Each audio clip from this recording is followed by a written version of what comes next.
بسم اللہ الرحمن الرحیم۔ میں بڑا شکر گزار ہوں آپ کا، آپ ہفتے والے دن تشریف لائے ہیں اور بڑا گیپ آ گیا تھا، میں کیونکہ زیادہ اسلام آباد رہا ہوں، آج بڑے عرصے بعد آپ سے شرف ملاقات جو ہے اس کا اعزاز حاصل ہو رہا ہے۔ تو آج ایک اہم موضوع ہے جس پہ آپ کو زحمت دی گئی ہے، اور میں قائل نہیں ہوں کہ سیاست کو مذہب کے ساتھ اور مذہب کو سیاست کے ساتھ مکس کیا جائے، اور ہم نے ہمیشہ ایشو بیس پالیٹکس کی ہے، مگر میں کل ایک واقعہ ہوا جس کے بعد میں رہ نہ سکا، اور میں مجبور ہوا کہ بطور مسلمان کے، بطور ایک انسان کے، میں آپ کے سامنے کچھ حقائق رکھنا چاہتا ہوں، اس پہ کچھ چیزیں آپ کو دکھانا چاہتے ہیں۔ اس پہ میں کل عمران خان صاحب کی عالمی عدالتوں میں ریپرزنٹیشن کے لیے ایک وکیل بیرسٹر جیفری رابرٹسن کو ہائر کیا گیا ہے۔ بیرسٹر جیفری رابرٹسن جو پی ٹی آئی کے آفیشیل اکاؤنٹ سے ٹویٹ کیا گیا کہ ان کو عالمی عدالتوں میں اور عالمی معاملات کے لیے ہم اپنا وکیل مقرر کرتے ہیں۔ کل جیفری رابرٹسن کی یہ ٹویٹ پی ٹی آئی کے آفیشیل اکاؤنٹ سے ہوئی، ذرا ٹویٹ اگر آپ چلا دیں پلیز، اور اس کے ساتھ ساتھ جیفری رابرٹسن کی لا فرم نے بھی وہ ٹویٹ کی۔ یہ میں آپ کو دکھانا چاہتا ہوں، اگر آپ یہ دکھا سکیں کہ یہ former prime minister Imran Khan کی عالمی عدالتوں میں نمائندگی کے لیے، وکالت کے لیے جیفری رابرٹسن کو بطور وکیل ہائر کیا، اور اس کے نیچے بیرسٹر جیفری رابرٹسن کی لا فرم کی ٹویٹ ہے کہ جیفری رابرٹسن کی خدمات پی ٹی آئی نے حاصل کر لی ہیں، اور عالمی عدالتوں میں پی ٹی آئی کو اور عمران خان کو بیرسٹر جیفری رابرٹسن نہ صرف وکالت کریں گے، ان کی نمائندگی کریں گے۔ اور یہ بڑا کلیئر دیکھ سکتے ہیں، انہوں نے بڑے فخر سے اور بڑے ناز سے یہ دو ٹویٹس کی ہیں، جس میں اعلان کیا ہے کہ ہم بہت بڑا کارنامہ کرنے جا رہے ہیں، ہم عالمی عدالتوں میں جا رہے ہیں، اور انسانی حقوق کا مقدمہ بنا کے ہم عالمی عدالتوں میں جا رہے ہیں۔ اب جب آپ عالمی عدالت میں جاتے ہیں تو عالمی عدالتیں as a student of international law مجھے پتا ہے کہ عالمی عدالتوں میں دو جو ممالک ہوتے ہیں ان کے درمیان کے جو تنازعات ہوتے ہیں وہ لے جائے جاتے ہیں، اور جب دو ممالک کے تنازعات لے جائے جاتے ہیں تو وہ ان کی رضامندی سے لے جائے جاتے ہیں، مگر چیئرمین تحریک انصاف کا عالمی عدالت میں جانے کا اعلان، اس کا مطلب کیا ہے؟ اس کا مطلب یہ ہے کہ آپ پاکستان کے خلاف عالمی عدالت میں جا رہے ہیں، آپ اس ملک کے خلاف، اس ملک کے خدا داد کے خلاف، اس ارض پاک کے خلاف آپ عالمی عدالت میں جا رہے ہیں، آپ ریاست کے خلاف عالمی عدالت میں جا رہے ہیں۔ اس کی کسر رہ گئی تھی کہ آپ نے 9 مئی کے واقعات کیے ملک دشمنوں کو خوش کرنے کے لیے، دفاعی تنصیبات کو، شہداء کی یادگاروں کو نشانہ بنایا، اور اپنے ہی ملک میں اپنی ہی دفاع کے لیے جو ادارہ کھڑا ہے اس پر حملے کیے۔ اب آپ پاکستان کے خلاف عالمی عدالتوں میں جانے کا اعلان کر رہے ہیں، اور یہ میں نے وکیل کا نام، میں نے بڑی تمہید باندھی، میں نے بتایا کہ جیفری رابرٹسن کو وکیل کیا گیا ہے۔ جیفری رابرٹسن کا بھی میں مکروہ چہرہ آپ کے سامنے رکھتا ہوں، اور میں آج تھوڑا دکھی بھی ہوں کہ کوئی اپنی سیاست کی خاطر اتنا گھنونا، اتنا مکروہ اور اتنا پلید کام بھی کر سکتا ہے، میرے وہم و گمان میں نہیں تھا۔ آگے آئیے ذرا، سر جیفری رابرٹسن، یہ جو بیرسٹر جیفری رابرٹسن ہے یہ کون ہے اور انہوں نے کس کی وکالت کی ہے؟ اگر آپ وہ کھول سکیں، یہ دیکھیے، یہ گارڈین اخبار کا ایک ایکسٹریکٹ ہے جس کے اندر یہ لکھا ہوا ہے کہ شاتم رسول، گستاخ رسول اسلام مخالف مصنف سلمان رشدی کی وکالت بیرسٹر جیفری رابرٹسن نے کی. میرے پاس اب الفاظ نہیں ہیں.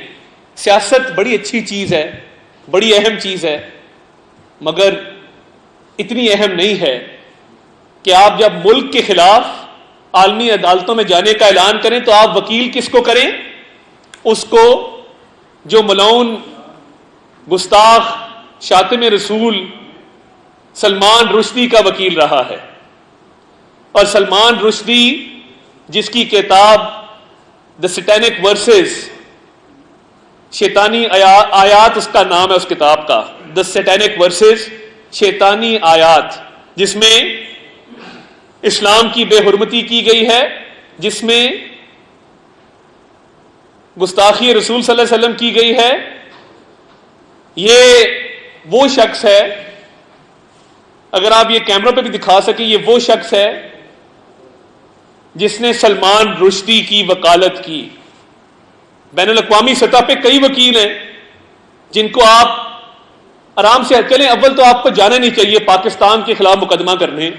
اگر آپ جا رہے ہیں تو آپ کو پوری دنیا میں سلمان رشدی کا ہی وکیل ملا تھا اپنی وکالت کے لیے. اور یہ صرف سلمان رشدی کا وکیل نہیں ہے, اس ملعون کا, اس گستاخ کا, اس شاتم رسول کا, جس نے ایک اتنی بڑی گستاخی پہ مبنی کتاب لکھی ہے. یہ صرف اس کا وکیل نہیں ہے, یہ کہتا ہے کہ میں نے اس کو اپنے گھر میں پناہ دی. آگے چلیں ذرا, آگے چلیں ذرا. یہ دیکھیے, یہ ایک آرٹیکل ہے جس میں لکھا ہے ہاؤ آئی ہڈ سلمان رشدی. میں نے سلمان رشدی کو اپنے گھر میں کس طرح پناہ دی. یعنی جب سیٹینک ورسز آئی اور اس میں اسلام مخالف اور گستاخی رسول صلی اللہ علیہ وسلم پر مبنی کتاب جب شائع ہوئی تو یہ بیرسٹر جیفری رابرٹسن نے نہ صرف سلمان رشدی ملعون گستاخ کی وکالت کی بلکہ اپنے گھر میں پناہ دیا. آپ گھر میں پناہ اس کو دیتے ہیں جس سے آپ کو لگاؤ ہوتا ہے. گھر میں پناہ آپ اس کو دیتے ہیں جس کی آپ عزت تکریم کرتے ہیں. گھر میں پناہ آپ اس کو دیتے ہیں جس کے افکار کے ساتھ, جس کے نظریات کے ساتھ آپ کی ہم آہنگی ہوتی ہے. آپ اس کے نظریات کو, اس کے افکار کو آپ سپورٹ کرتے ہیں, تب آپ کسی کو گھر میں پناہ دیتے ہیں. یہ دیکھیں ذرا, how I had Salman Rushdie. میں نے سلمان رشدی کو کس طرح پناہ دی. غضب خدا کا. میں پہلے بھی کہہ چکا ہوں, میں نے کبھی مذہب پہ سیاست نہیں کی ہے. آج بطور مسلمان اگر میں چپ رہتا تو میرا ضمیر ساری زندگی مجھے ملامت کرتا کہ ایک سیاسی جماعت جس نے پہلے ملک میں حملے کیے, اپنے ہی دفاعی تنصیبات پہ, اپنے ہی شہداء کی یادگاروں کو مسمار کیا, اور دشمن خوش ہوئے. دشمنوں نے وی لاگ کیے, دشمنوں نے ٹی وی شوز میں کہا ہمیں بڑا سوٹ کرتا ہے یہ عمران نیازی, کیونکہ یہ پاکستان کا نقصان کرتا ہے, ہمارا فائدہ کرتا ہے. وہاں تک بات تھی. آج تمام حدیں پار ہو گئی ہیں کہ سلمان رشدی کے وکیل کو علل اعلانیہ فخر سے, بڑے ناز سے, پورے ایک زوردار طریقے سے اس کا اعلان کیا جا رہا ہے کہ ہم نے سلمان رشدی کے وکیل کو نہ صرف وکیل کیا ہے, اس گستاخ ملعون شاتم کے وکیل کو نہ صرف وکیل کیا ہے, ہم نے اس کو وکیل کیا جس نے سلمان رشدی کو اپنے گھر میں پناہ دیے رکھی. اور یہ جو بیرسٹر جیفری رابرٹسن ہے, میں کیا کہوں کہ آپ اس حد تک آگے چلے گئے ہیں کہ آپ کو یہ بھی خیال نہیں ہے کہ جس نے نبی کریم صلی اللہ علیہ وسلم کی گستاخی کی ہو, جس نے اسلام مخالف کتاب لکھی ہو دا سیٹینک ورسز, آپ نے اس کے وکیل کو پاکستان کے خلاف وکیل کر لیا. آپ نے اس کے وکیل کو نہ صرف وکیل کیا, اس کا اعلان کر رہے ہیں فخر سے. اور یہ وہ شخص ہے جس نے سلمان رشدی کو پناہ دی. آپ کو پتہ ان باتوں کا کہ یہ نہ صرف سلمان رشدی کا وکیل ہے یہ اس کو پناہ دینے والا. اور آگے چلیں، اس نے نہ صرف اسلام مخالف ایک اقدام کیا، اس نے ہمارے مسیحی بھائیوں کی بھی دل آزاری کی. ایک میگزین برطانیہ میں ہم جنس پرستی پر مبنی پبلش ہوتا ہے، اس میں حضرت عیسیٰ علیہ السلام کی گستاخی کی گئی، یہ اس کا بھی وکیل بنا. یعنی مسلمانوں کے جذبات کو مجروح کرنا اپنی جگہ پہ، اس نے عیسائیوں کے بھی جذبات کو مجروح کیا. یہ وہ شخص ہے جو حضرت عیسیٰ علیہ السلام کی شان میں گستاخی کرنے والے میگزین کا بھی آگے سے وکیل ہے. یعنی کوئی کسر رہ گئی ہے، کوئی ایسی چیز رہ گئی ہے جو چیئرمین تحریک انصاف نے نہ کی ہو اس ملک میں. انتشار اس کو فتنہ اس لیے کہتے ہیں، اور اسرائیل کے ساتھ اس کے بڑے ہی قریبی روابط ہیں. اس نے ترکی کے خلاف کتاب لکھی کیونکہ وہ مسلمان ملک ہے. پہلی جنگ عظیم کے حوالے سے ترکی پہ وہ الزامات لگائے جو ریپیٹ نہیں ہو سکتے. یعنی ایک شخص جو اسلام مخالف، آگے چلیں، اسلام مخالف ذہن رکھتا ہے، جو ایک گستاخ کو پناہ دیتا ہے اس کا وکیل بنتا ہے، جو عیسیٰ علیہ السلام کی شان میں گستاخی کرنے والوں کا وکیل بنتا ہے، جو ترکی کے خلاف آرٹیکلز لکھتا ہے، ترکی کے خلاف کتابیں لکھتا ہے، جس کے اسرائیل سے قریبی روابط ہیں. یہ اس نے پاک فوج کے خلاف بھارت کی سپورٹ میں جو اقدامات کیے، یہ بھی آپ کے سامنے ہیں. یہ اس نے ایک رپورٹ جس میں پاکستانی فوج پہ الزامات لگائے. یہ جانا جاتا ہے اس کام کے لیے کہ جو مسلمان ممالک ہیں ان کے خلاف کارروائیاں کرتا ہے، ان کے خلاف رپورٹیں لکھتا ہے، ان کے خلاف عدالتوں میں پیش ہوتا ہے. یہ سارا کچھ آپ کے سامنے ہے کہ کس طریقے سے یہ شخص بیرسٹر جیفری رابرٹسن 1971 کی جنگ کے حوالے سے اس نے ایک رپورٹ شائع کی جو بھارت کے حق میں تھی اور پاکستانی فوج کے خلاف تھی. تو یہ کوئی ایسا کام نہیں رہ گیا جو اس شخص نے نہ کیا ہو. اور آپ پاکستان کے خلاف عالمی عدالتوں میں جانے کا اعلان کر رہے ہیں، فخر سے کر رہے ہیں. یہ سائفر کا کیس ہم نے بنایا. آپ کو ہم نے کہا تھا کہ آپ وہ سائفر لہرائیں، ہم نے کہا تھا آپ اس کو گما دیں، ہم نے کہا تھا کہ پلے کرنا ہے، اس کو بند کر دیں، اس کو پلے کرنا ہے. یہ کس کی آڈیو تھی جس نے کہا تھا کہ ہم نے اس کے ساتھ کھیلنا ہے، اس کو اپنے سیاسی مقاصد کے لیے استعمال کرنا ہے؟ آپ نے جرم کیا تو سزا تو بھگتنی ہوگی. ہم نے کہا تھا کہ آپ ہیرے جواہرات کا بیوپار شروع کر دیں. بڑے لوگ توشہ خانہ کے تحائف لیتے ہیں، تسلیم کرنے والی بات ہے، ماننی چاہیے. وہ کیا کرتے ہیں؟ وہ گھر میں سجا کے رکھتے ہیں اونچی جگہ پہ. کوئی آتا ہے، عدنان شیخ صاحب جیسا بھائی تو اس کو بتاتے ہیں کہ یہ مجھے سعودی ولی عہد نے دیا تھا، یہ مجھے امریکہ کے صدر نے دیا تھا، یہ مجھے چین کے صدر نے دیا تھا، یہ مجھے عرب ممالک سے آئے ایک وزیر اعظم کا تحفہ ہے. لوگ اس کو سجا کے رکھتے ہیں، مگر گھڑیوں کا، ہیرے جواہرات کا، انگوٹھیوں کا، نیکلسز کا، بریسلیٹس کا، ایئر رنگس کا کاروبار شروع کر دینا کہ اربوں کروڑوں روپے میں آپ ان کو بیچیں اور ان کے پیسے کھا جائیں. ہم نے تو نہیں آپ کو کہا تھا، ہم نے تو نہیں کہا تھا کہ القادر یونیورسٹی میں آپ زمین لے لیں اور اربوں روپے کا فائدہ ایک پراپرٹی ٹائکون کو دے دیں اور اس کے 190 ملین پاؤنڈ جو ریاست پاکستان کی ملکیت ہے اس کو معاف کر دیں اور اس کو کہیں کہ وہ جس طرح مرضی استعمال کرے. ہم نے تو آپ کو نہیں کہا تھا. بی آر ٹی پشاور بھی ہم نے تو خراب نہیں بنائی تھی. آپ جو کیسز بھگت رہے ہیں، آپ کا اپنا کیا دھرا ہے. آپ جو کیسز بھگت رہے ہیں یہ آپ نے ہی حرکتیں کی ہیں. اب کوئی کہے کہ 9 مئی کی جو حرکات ہیں، آپ کا اپنا بھانجا ملوث، آپ کی بہنیں ملوث، آپ کا پورا کنبہ ملوث، آپ کے پارٹی کے تمام لوگ اس میں ملوث. اب کہہ دیں 9 مئی ہم نے نہیں کیا تھا. توشہ خانہ کی چوری ڈکیتی جو اربوں روپے میں ہے، القادر کی چوری ڈکیتی جو اربوں روپے میں ہے، 9 مئی کے ملک دشمن اقدامات جو آپ خود آپ کی نگرانی میں ہوئے، سائفر کی سازش جو پہلے کا سائفر بعد میں کہا باجوہ، کوئی اتنی جلدی بھی یو ٹرن لیتا ہے؟ اور وہ سائفر کی سازش، سارا اقبالی بیان آ گیا اعظم خان کا، یہ آپ کی اپنی کی ہوئی حرکتیں ہیں، آپ کے اپنے جرائم ہیں، اور آپ اب پاکستان کو لے کے جا رہے ہیں عالمی عدالت میں، آپ اس ملک کو گھسیٹ رہے ہیں عالمی عدالت میں، آپ کو شرم نہ آئی؟ اور وکیل کس کو کیا؟ میں تو اتنا، میرے سے تو الفاظ ادا نہیں ہو رہے، میں کبھی ایسے اتنا جذباتی نہیں ہوتا، مگر سلمان رشدی ملعون گستاخ کے وکیل کو آپ وکیل کر رہے ہیں، سیٹینک ورسز کا جو مصنف ہے آپ اس کے وکیل کو وکیل کر رہے ہیں، سلمان رشدی گستاخ ملعون کو جس نے گھر میں پناہ دی اس کے وکیل کو آپ وکیل کر رہے ہیں، اس شخص نے پناہ دی وہ آپ کا وکیل ہے، جو ترکی کے خلاف اور اسرائیل کے حق میں رپورٹیں لکھتا ہے، جو پاک فوج کے خلاف رپورٹیں لکھتا ہے، آپ اس کو وکیل کر رہے ہیں۔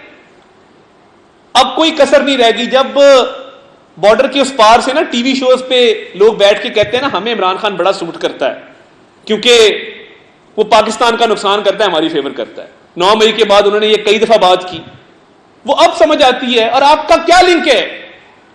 جو گولڈ سمتھ صاحب کے رشتہ دار ہیں ان کے بھی تانے بانے جیفری رابرٹسن کے وہیں جا کے ملتے ہیں، اور آپ اپنے آپ کو ریاست مدینہ کا دعوے دار کہتے ہیں، مسلم امہ کا لیڈر کہتے ہیں، اور یہ تانے بانے گولڈ سمتھ کے اور یہ جیفری رابرٹسن ایک ہی جگہ ملتے ہیں، اور یہ اسرائیل کی ریاست کے حق میں جو چیزیں لکھی گئی ہیں جیفری رابرٹسن کے حوالے سے، آپ کو تو اس کو وکیل نہیں کرنا چاہیے تھا۔ یہی وجہ ہے کہ جب میئر لندن کا انتخاب ہوتا ہے تو آپ صادق خان کے ساتھ نہیں کھڑے ہوتے، آپ زیک گولڈ سمتھ کی کیمپین چلاتے ہیں، جا کے جیل جائیں آپ اپنے جرائم کی وجہ سے، اور عالمی عدالت میں پاکستان کو لے کے جائیں۔ کیوں؟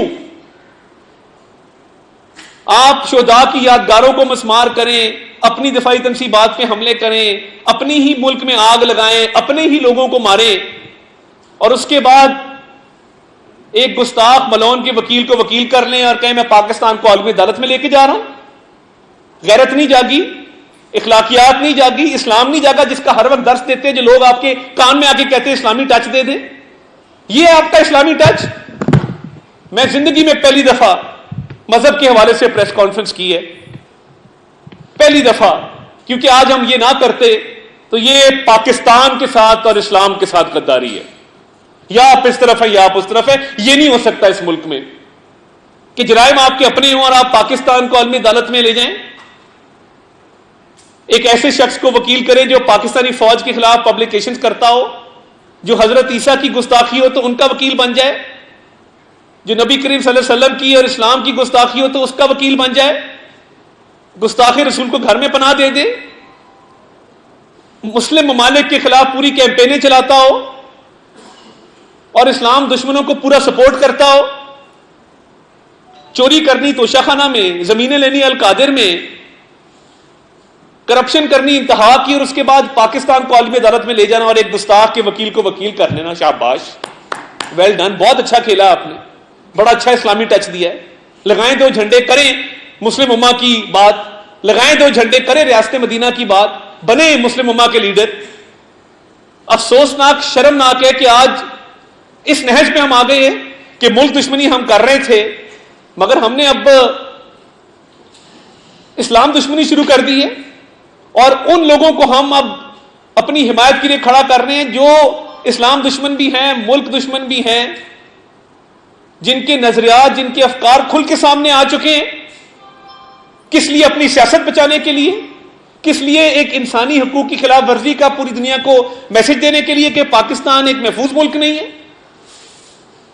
چوری اور ڈکیتی چھپانے کے لیے آپ نے بڑا بڑا کچھ کیا ہے، بڑے بڑے جھوٹ بولے، بڑی بڑی منافقت کیا، آپ کے قول و فعل میں تضاد رہا ہے، مگر آج تمام حدیں آپ نے پار کر دی ہیں۔ آج آپ کو خیال نہیں آیا کہ کوئی اگلے جہان بھی جواب دینا ہے، کس منہ سے جائیں گے؟ کیا جواب دیں گے؟ سلمان رشدی کے وکیل کو ساتھ کھڑا کریں گے؟ میں تو دنگ رہ گیا ہوں، مجھے تو اتنی حیرت ہوئی ہے کہ کوئی اپنی سیاست کو چمکانے کے لیے اور سیاست کو بچانے کے لیے اس حد تک جا سکتا ہے کہ وہ اسلام کا بھی نقصان کرے، ملک کا بھی نقصان کرے، اور تمام حدیں پار کر دے کہ سیاست بچانی ہے۔ بھاڑ میں گئی آپ کی سیاست اور آپ۔ یا کہہ دیں کہ یہ سلمان رشدی کا وکیل نہیں تھا، کہہ دیں کہ یہ سلمان رشدی کو اس نے گھر میں نہیں چھپایا تھا، کہہ دیں کہ اس نے اسرائیل کے حق میں اور پاکستان فوج کے حق کے خلاف اس نے پبلیکیشنز نہیں لکھی تھی، کہہ دیں کہ حضرت عیسیٰ کے خلاف جو نظم لکھی گئی تھی اس پبلیکیشن کو ڈیفینڈ کرنے یہ عدالت میں نہیں گیا تھا، کہہ دیں کہ یہ بیرسٹر جیفری رابرٹسن کوئی اور جیفری رابرٹسن ہے. سیاست کو اتنا اوپر نہ لے کے جائیں کہ اس ملک پہ اور اسلام پہ آپ کو کمپرومائز کرنا پڑے. میرا تو آج شرم سے سر جھک گیا بالکل. میں الفاظ نہیں ہے یہ چیز بیان کرنے کے لیے کہ آج یہ کتنا بڑا یہ سانحہ ہے، یہ ٹریجڈی ہے جس ملک میں ہو رہی ہے کہ ایک شخص پوری نوجوان نسل کو گمراہ کر رہا ہے، بڑی بڑی بڑکیں مارتا ہے، اور کرتوت ایسے ہیں کہ چوری بھی کی ہے، ڈکیتی بھی کی ہے، سائفر کی سازش بھی کی ہے، زمینیں بھی لی ہیں، پلاٹ بھی لیے ہیں، انگوٹھیاں بھی لی ہیں، ہیرے جواہرات بھی لیے ہیں، اور الزام کس پہ ہے؟ پاکستان پہ ہے کہ عالمی عدالت میں لے کے جاؤں گا، انسانی حقوق کی خلاف ورزی میں باندھ دوں. بھائی سائفر میں گرفتاری 15 اگست کی ڈلی ہوئی ہے، آپ کو آج پتہ لگا ہے؟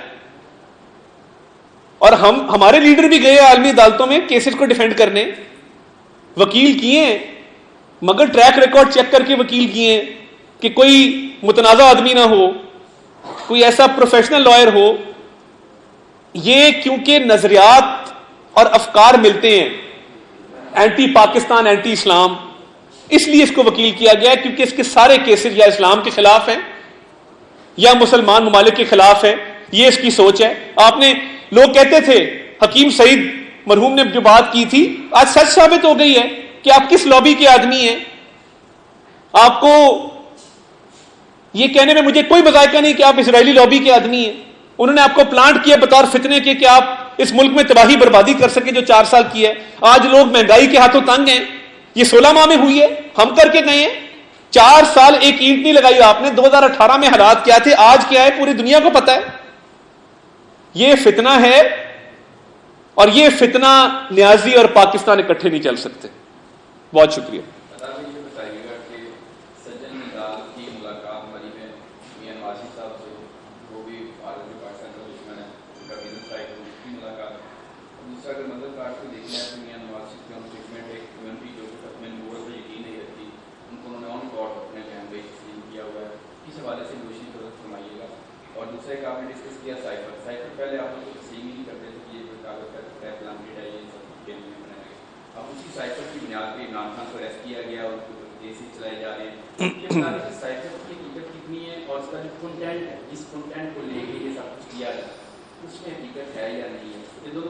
دیکھیں جندال والی بات اگر سچ ہوتی، ان کی حکومت تھی 4 سال، انہوں نے بڑے بڑے کیس بنائے، ایک تو کوئی کیس نہیں بنا، کوئی دستاویز سامنے نہیں آیا امیگریشن کا FIA کا، ورنہ یہ ٹویٹ کر رہے ہوتے کہ جی یہ پاسپورٹ نمبر ہے، اس وقت یہ انٹر ہوئے ہیں، یہ مری گاڑی گئی ہے، یہ ملاقات ہوئی ہے. آج تک میں تو کوئی ثبوت نہیں دیکھ سکا. اور دیکھیں میں بہت قریب سے شریف خاندان کو دیکھا، علماء اسلام کی جوتیاں اٹھانے والے لوگ ہیں، میں اس سے آگے کچھ نہیں کہہ سکتا. آپ کبھی شہید سرفراز نعیمی کے بیٹے سے پوچھے جا کے کہ راغب نعیمی صاحب سے، آپ جامعہ اشرفیہ جا کے پوچھیں مولانا فضل رحیم صاحب سے، آپ کبھی علامہ علی اصغر صاحب سے پوچھیں جا کے، کوئی بھی مسلک ہو ہمیشہ علماء کی تکریم کی ہے. میں اس سے آگے کچھ نہیں کہنا چاہتا. دوسرا جو سائفر کی آپ نے بات کی، سائفر آیا امریکہ سے. اسد مجید خان جو ہمارے وہاں پہ سفیر ہیں، انہوں نے سائفر بھیجا پاکستان. اب اسد مجید خان جو سائفر بھیج رہے ہیں، روٹین کے سائفر آتے جاتے ہیں. جو ممالک ہیں، دوست ممالک ہوں جو بھی ہوں، وہ اپنے خیالات کا اظہار کرتے ہیں. کئی دفعہ خوشی کا اظہار کرتے ہیں، کئی دفعہ ناراضگی کا اظہار کرتے ہیں. کوئی ملک آپ کے سفیر کو بلا کے یہ نہیں کہتا کہ ہم تمہاری حکومت گرانے لگے. آپ اندازہ کریں نا، آپ اندازہ کریں کہ ایک ملک آپ کے سفیر کو بلا کے کہہ رہا ہے کہ ہم تمہاری حکومت گرا رہے ہیں. یہ طریقہ ہوتا ہے؟ یا آپ دوسرے ممالک اس طرح حکومتیں گراتے ہیں؟ تو یہ جب آڈیو ہے نا کہ پلے کرنا ہے، پلے کس چیز سے کرنا تھا؟ اسی سائفر سے پلے کرنا تھا کہ یہ پاکستان کے خلاف سازش ہوئی ہے. تو یہ بڑا افسوسناک ہے کہ اپنے سیاسی مقاصد حاصل کرنے کے لیے سائفر سے کھیلا گیا، اور آج جو عالمی عدالتوں میں جا رہے ہیں وہ کس کو لے کے جا رہے ہیں؟ نہیں، 2 چیزیں. دو چیزیں. ایک حساس ڈاکیومنٹ جو کلاسیفائڈ اور سیکرٹ ڈاکیومنٹ ہے اس کو کسی غیر متعلقہ شخص سے شیئر کرنا نمبر 1، اس کو گما دینا نمبر 2، اس کو استعمال کرنا پاکستان کے مفاد کے خلاف اور ملک دشمنوں کے مفاد کے اندر، یہ 3-4 دفعات ہیں جو ان پہ لگی ہیں۔ صاحب یہ بتائیے گا کہ ڈیلز کی باتیں ہوئی ہیں عمران خان کی، اور کہا جا رہا ہے کہ کسی تقریروں سے بھی ملاقات ہوئی ہے میڈم کی، یہ بیٹی کی کہ عمران خان جو ہے باہر جانے کے لیے تیار ہے، تو اگر عمران خان وہاں چلے جاتے ہیں تو آپ کیا سمجھتے ہیں کہ تمام سیاست باہر بھی رہ سکتے ہیں؟ نہیں دیکھیے، میں نہیں سمجھتا کہ کوئی ڈیل کی باتوں میں حقیقت ہے۔ جتنے پاکستان کے بین الاقوامی سطح پہ تعلقات کو نقصان اس عمران نیازی نے پہنچایا، کسی نے نہیں پہنچایا۔ میں حساس معاملہ ہے، میں اس کی ڈیٹیل میں نہیں جانا چاہتا، مگر جب یہ حکومت میں تھے کوئی ملک شاید ہوگا جو ان سے راضی تھا، انہوں نے سب کو ناراض کیا، اور اپنی آکڑ کی وجہ سے، اپنی نادانی کی وجہ سے اور اپنی کم عقلی کی وجہ سے دوست ممالک کو ناراض کیا ہے۔ تو وہ پیرنی صاحبہ پتہ نہیں اب کہاں جا رہی ہیں، کس کو مل رہی ہیں، کیا ڈیل ہو رہی ہے، میں اس میں کوئی حقیقت مجھے نہیں لگتی، میرے پاس جو معلومات ہیں ایسی کوئی بات نہیں ہے۔ ہاں وہ اب جیل میں ہیں تو ملاقات ان کی معمول کے مطابق پنکی پیرنی صاحبہ سے ہوتی ہے، جنہوں نے یہ تمام سازش گھڑی ہے اور جو تمام ان معاملات کی ذمہ دار ہے۔ یہ بتا دیں آپ کہ اس وقت جو ہے عملاً ایسے لگتا ہے، آپ کو پتا کہ لگتا ہے ملک میں ماشاء اللہ کوئی عدالت جو ہے کسی کو سننے نہیں، کو بنیادی حقوق کسی کے نہیں ہے، ایسے کے اندر آپ نہیں سمجھتے کہ عالمی عدالت میں نہیں بندہ جائے گا تو کون سی عدالت میں جائے گا؟ کوئی عدالت میں سن نہیں رہا۔ کاش یہ بات تب ہوئی ہوتی جب منشیات ڈالی جاتی تھی لوگوں پہ۔ سپریم کورٹ کا یہی چیف جسٹس تھے، ہائی کورٹ میں بھی یہی لوگ بیٹھے تھے، کسی ایک دن بھی کسی نے کہا کہ رانا ثناء اللہ کو چھوڑ دو، اس پہ غلط منشیات ڈلی؟ کسی نے نہیں کہا۔ عادت پڑ گئی نا ہمارے میں، ہم اچھوت ہیں، ہم سیاسی اچھوت ہیں، یہ سیاسی ایلیٹ ہے، یہ جیلوں میں جانا ان کے ذہن میں آتا ہی نہیں ہے کہ ہم بھی جیلوں میں جا سکتے ہیں۔ منشیات ڈلی، کوئی قرام نہیں مچا۔ آہا چیمہ کی زندگی کے 3 سال کوئی شخص یہاں پہ بیٹھا واپس کر سکتا ہے، کر دیں اگر آپ دے سکتے ہیں، اگر آپ کی جیب میں کوئی وقت پڑا ہے 3 سال کا، اس کے بچوں کو واپس کر دیں، اس کے 5 سال کے بیٹے 3 سال کے بیٹے کو کہہ دیں کہ یہی چیف جسٹس تھا۔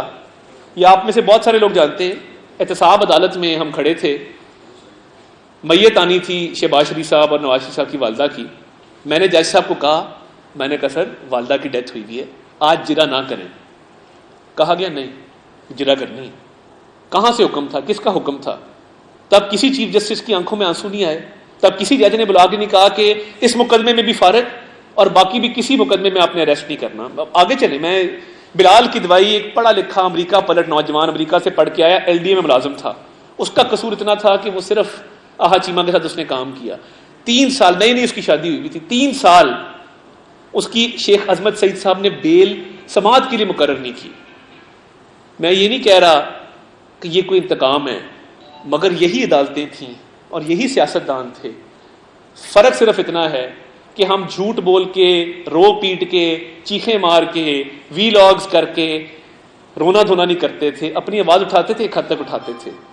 یہ سیاسی ایلیٹ ہے نا۔ اب یہ 9 مئی کے واقعات میں آپ مجھے کہہ دیں خدیجہ شاہ کو چھوڑ دیں، بھائی کیوں چھوڑ دیں؟ کروڑوں روپے کماتی ہے، پڑھی لکھی خاتون ہے، کور کمانڈر ہاؤس پہ حملہ کیا ہے کیونکہ وہ سلمان شاہ کی بیٹی ہے اور ایک سابق آرمی چیف کی نواسی، اس کو چھوڑ دیں؟ اگر آپ کہتے ہیں چھوڑ دیتے ہیں، مگر پھر کسی کے گھر کو کوئی آگ لگا دے تو پھر کسی کو پوچھیے گا نا۔ تو اس لیے میں انہوں نے ذرا میری دکھتی رگ چھیڑی، میں ذرا کمپلیٹ کر لوں۔ آپ نے کہا ملک میں مارشل لا ہے، عدالتیں بالکل آزاد ہیں، بلا کے چھوڑا نا، لاڈلے کو بلا کے سامنے کہا good to see you, go home, گھر بھی دیں، بیوی بھی دیں، فون بھی دیں، ٹی وی بھی دیں، کھانا بھی دیں، تمام سہولیات دیں۔ ادھر جب ڈاکٹر دنان 6 مہینے کوٹ لکھپت کی دیوار کے ساتھ سکڑ کے کھڑا رہتا تھا اور ہمیں اندر کوئی نہیں جانے دیتا تھا، تذلیل کی جاتی تھی، کون ذمہ دار تھا؟ میں نے تو یہ اسٹرگل کی ہے 4 سال نا، میں تو کہیں باہر نہیں رہا، میں تو یہیں پہ رہا ہوں۔ میں نے 4 سال عدالتیں بھی دیکھی ہیں، جج بھی دیکھے ہیں، ہائی کورٹ سے جب ہمیں پیغامات آتے تھے کہ ادھر کا رخ نہ کرنا، ہم درخواستیں لے کے کئی گھنٹے کھڑے رہتے تھے، کوئی ہمیں پوچھتا نہیں تھا۔ اور جس طریقے سے ہمارے ساتھ اس ملک میں کیا گیا ہے، یہ تو لاڈلے ہیں نا، یہ کیونکہ ان کی درخواست پہ نمبر شام کو لگتا ہے اور صبح سماعت کے لیے مقرر ہو جاتی ہے، اس لیے بری عادتیں پڑی ہوئی ہیں۔ نہ ملک میں مارشل لا ہے، نہ کوئی زیادتی ہے۔ اگر پیرنی صاحبہ نے اربوں روپے کی ہیرے جواہرات بیچے ہیں تو اس کا جواب آپ نے اور میں نے نہیں دینا, اس کے لیے جیل جانا پڑنا ہے. اگر سائفر سے غلط کھیلا گیا ہے تو جواب دینا پڑے گا. مونس لائی نے اگر 120 ارب تو صرف لاہور کے ماسٹر پلان میں بنایا, کیا گبن ہوا ہے؟ یہ لاہور ہے, اس کا گرین ایریا اتنا ہی ہے جتنا ہے. انہوں نے کہا اس کو بھی لاہور میں شامل کر دو, شیخو پورہ کو, تاکہ گرین ایریا بڑھ جائے. اس گرین ایریا کے تناسب سے براؤن ایریا بڑھا دیا, جس کی 2 مرلے کی بھی ہاؤسنگ سوسائٹی, اسے کہا کہ تمہاری ارریگولر سوسائٹی ہے, اتنا بریف کیس لے آؤ, پیسے رکھ دو, ابھی ریگولر کر دیتے ہیں. 120 ارب روپیہ صرف لاہور کے ماسٹر پلان میں کمایا گیا ہے. تو دیکھیں 4 مہینے میں جو لوٹ مار ہوئی, ہم تو لگے رہے مفت بجلی دے دو, ادھر ریپ ہو گیا, ادھر ڈکیتی ہوگی, بھاگ رہے تھے پاگلوں کی طرح.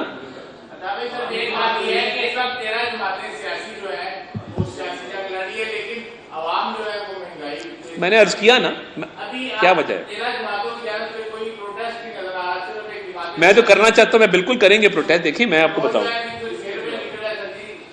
بتاؤں کر دیں.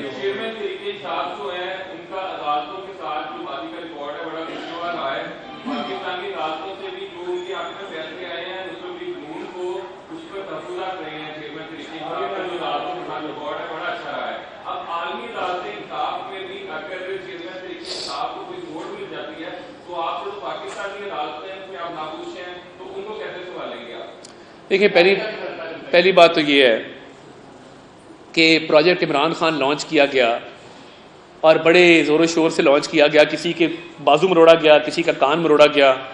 شام و شام جنوبی پنجاب محاذ جہاز میں بیٹھو, پٹکا پہنو, اور پورے ڈھول ڈھمکے کے ساتھ ایک جماعت کھڑی کر دی گئی. جس طرح کھڑی کی گئی, کن مقاصد کے لیے کھڑی کی گئی؟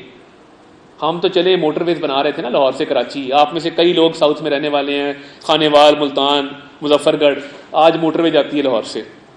لاہور اسلام آباد موٹر وے بنائیں ہم بنائیں, 16,000 میگا واٹ کی بجلی لگائیں ہم لگائیں.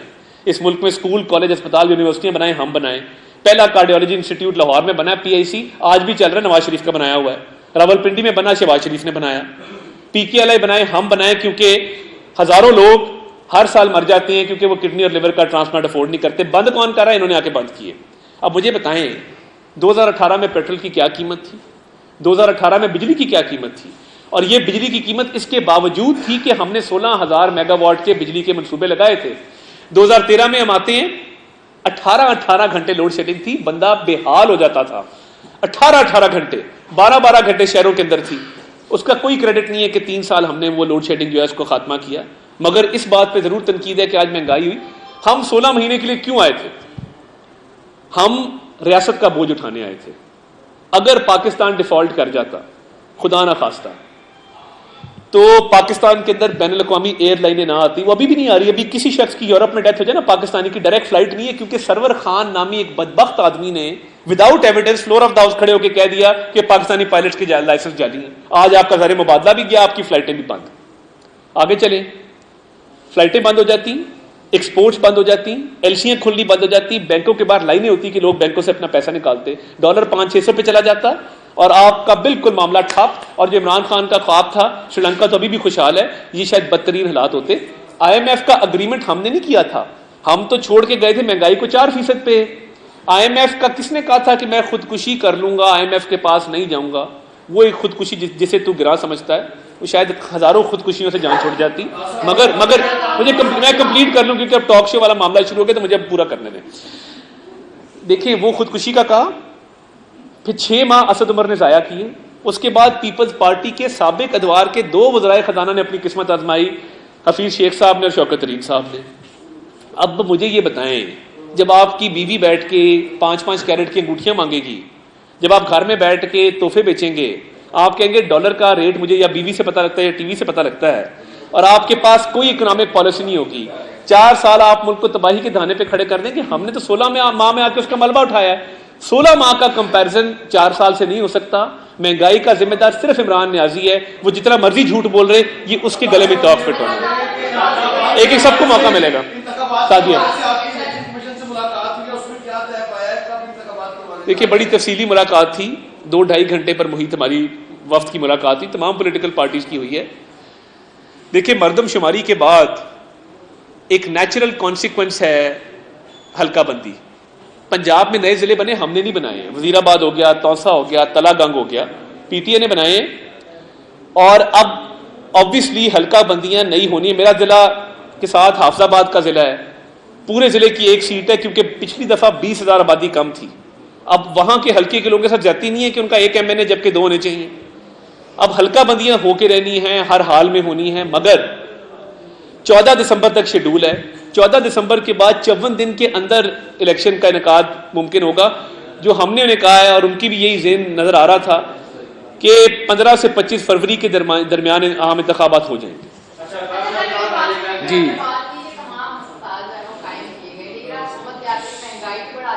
اور اب صرف سہولت کارڈ کی جو جتنی سہولیات تھی وہ بھی بند کر دی گئی, اس میں سفید موتی کا علاج اور آپریشن ہو رہے تھے وہ بھی بند کر دیے گئے. آپ اس حوالے سے کیا کہیں کہ نگراں حکومت کے آتے کیا عوام مزید مشکلات میں جو پڑ گئی ہے اس کا کون حل نکالے گا؟ دیکھیں, پہلی بات تو یہ ہے کہ نگران حکومت نے آتے ہی ہسپتالوں کے انتظامی امور کو بڑے اچھے سے سر انجام دینے کی کوشش کی.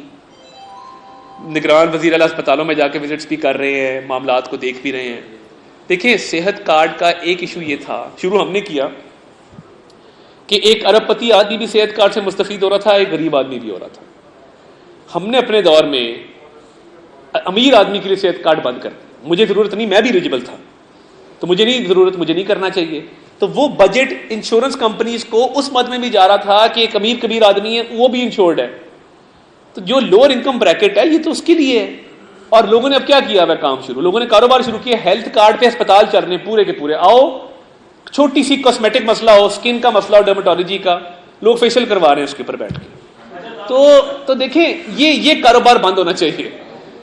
یہ جو ایک مذاق بن گیا نا ہیلتھ کارڈ کا, کہ پورے اسپتالوں میں پروسیجر اور ہے, رسید اور بن رہی ہے, انشورنس والوں کو اور پیسے جا رہے ہیں, یہ غریب آدمی کے لیے تھا اور اسی طرح چلنا چاہیے تھا. جی الفت مغل صاحب, یار ڈبے دے دیں. ہاں, آدمی کو کوئی سروکار نہیں ہے کہ کیا ہو رہا ہے, سیاستدانوں کا کیا مسئلے مسائل ہیں. مہنگائی کا یہ حال ہے کہ لوگ خودکشیوں میں مجبور ہیں. دوسرا یہ بتا دیجیے گا کہ میاں صاحب آ رہے ہیں, اس کا کیا لاہ عمل ہے, ان کو قانون کا جو فیس کرنا پڑے گا, اس پہ آپ پارٹی کا کیا ہے؟ دیکھیے, پہلی بات تو یہ ہے, مہنگائی پہ میں بڑی تفصیل سے روشنی ڈال چکا ہوں, اور اس کا ذمہ دار کون ہے یہ بھی آپ کو عرض کر چکا ہوں. اور دیکھیں, اگر حل ہے نا, ان کے پاس نہیں ہے جو 4 سال اس ملک میں تباہی کر کے گئے ہیں. میاں نواز شریف میں اور ہماری جماعت میں یہ صلاحیت ہے, ہم نے ہمیشہ مشکل حالات میں ملک کو ٹرن اراؤنڈ کیا ہے. اور ابھی بھی میں سمجھتا ہوں کہ اگر مینڈیٹ ملا تو یہ انشاءاللہ بہت ہی کم وقت میں تمام مسائل حل ہوں گے. اور اس کی ایک اور وجہ یہ بھی ہے, بین الاقوامی سطح پہ آپ دیکھیں, جو ہمارے دوست ممالک بھی ہیں, انہوں نے ہمیشہ اعتماد کا اظہار کیا ہے میاں نواز شریف پہ, میاں شہباز شریف پہ. ہم نے آ کے عمران خان کے خراب کیے ہوئے بین الاقوامی تعلقات کو بھی آ کے فکس کیا. تو میں سمجھتا ہوں کہ اگر یہ مینڈیٹ ملا تو یہ مسئلہ انشاءاللہ حل ہو جائے گا. اور میاں صاحب کی واپسی دیکھیں, 15 اکتوبر کی ڈیٹ اناؤنس ہو چکی. انشاءاللہ فقید المثال استقبال بھی ہوگا, وہ آئیں گے. الیکشن کی تیاری کے حوالے سے, پارلیمانی بورڈ کے حوالے سے, انتخابات کی تیاریاں, موضوع امیدواروں کی سلیکشن کے حوالے سے وہ آ کے میٹنگز بھی لیں گے اور وہ پالیسی بھی دیں گے. اور انشاءاللہ ان کے آنے سے آپ دیکھیں گے کہ ایک مثبت تبدیلی آئے گی.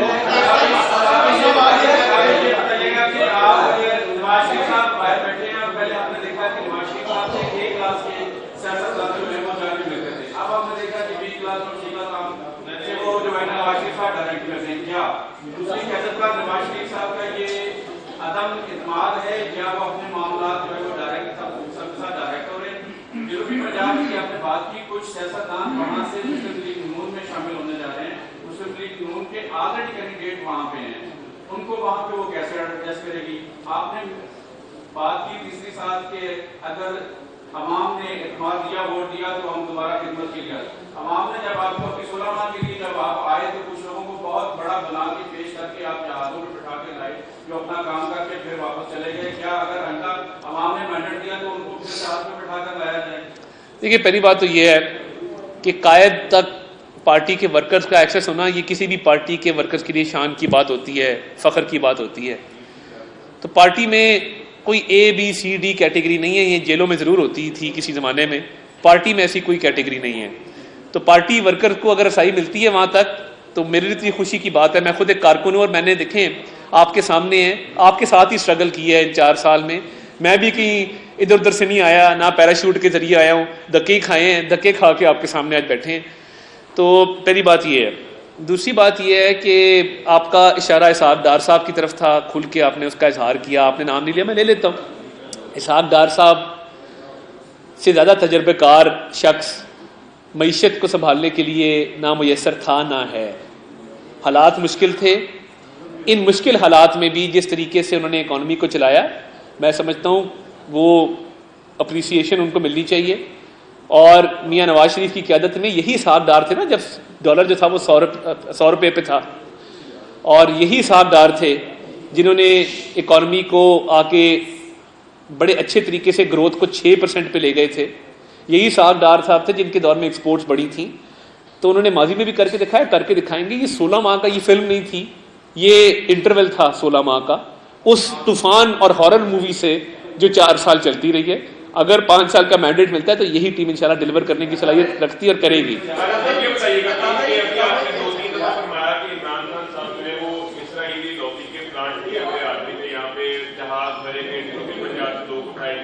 یہ تمام کے تمام جو اعلیٰ ادارے تھے یہاں پہ اسرائیلی لابی کے، جنہوں نے ان کو یہاں پہ پلانٹ کیا، کہیں ان کی بھی نشاندہی کرتے ہیں کہ وہ کون لوگ تھے جو کہ اسرائیل کے کہنے پہ عمران خان صاحب کو یہاں پہ آگے لائے. اور اپنے دور حکومت میں جو 16 ماہ ملے، آپ لوگ اسرائیل کے اعلیٰ کاروں کے خلاف کیا کر رہے ہیں؟ دیکھیے، جو آئیڈیالوجی ہوتی ہے نا، نظریات، افکار ہوتے ہیں، وہ آپ کی حرکات و سکنات سے، اقدامات سے ظاہر ہوتے ہیں.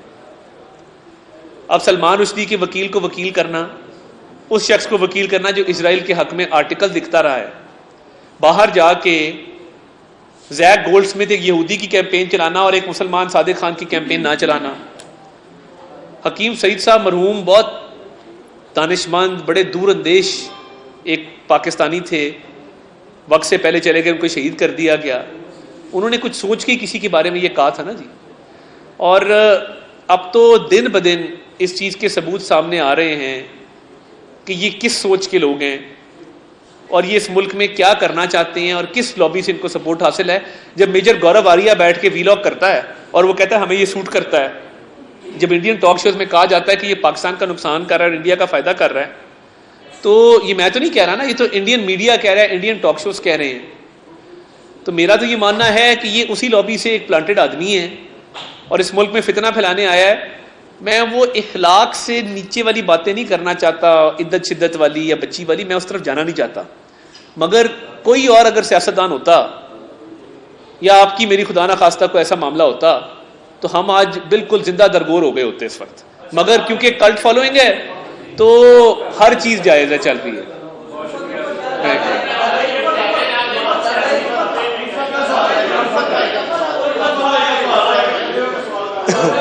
ہو نہیں گیا الفت بھائی، ایک سوال ہو گیا.